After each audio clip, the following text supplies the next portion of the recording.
Jack Roberto update. Yan post ni Jack sa kanyang Instagram. Intimate birthday celebration at Ambrosia, Philippines. During birthday niya. Saka ito pa nga yung mga pabate. Mga bumati kay Jack sa kanyang birthday. Gwapo pa nga ni Jack. Diyan ginanap ang kanyang birthday. Kaya mga friends niya nandyan.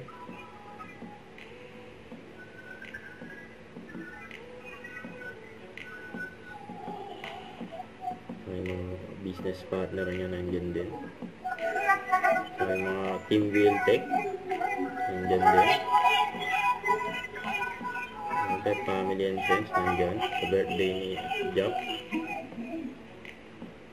Brother Jack, first of all, happy birthday. We're very happy for you with all your success. Kung saan ka nang galing, everything that we can see right now. Ang praying ko lang sa'yo is always, of course, don't forget your spiritual maturity. Huwag kakakalimot kay Lord, brother. Hiling na bili ko sa'yo. The Lord is with you. Very happy for that. And I have seen na kung nasan ka ngayon, hindi ka nakakalimot kay Lord, dahil ka pa din. Jack, tandaan mo sa buhay. You always put your feet on the ground. Isipin mo kung ano yung sinabi ko. Happy birthday, Jack! Yung mga TK Jack. Feet on the ground. Wishing you nothing but the best. Always stay foggy like me. Happy birthday again. Thank you. Derek Joy. Hi, Jack! Happy birthday! So, parati akong present sa birthday mo every year. Thank you so much sa friendship nating dalawa. I appreciate you.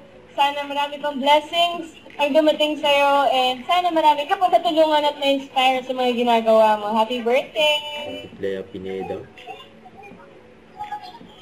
Happy birthday, guys. Always stay humble, down to earth, and sobrang bait, lalo na sa amin, mga friends mo. Ayan yun. Happy birthday, Jack! Hope you receive more blessings, especially next year. And we're always here for you. And thank you kasi lagi mo kaming naaalala.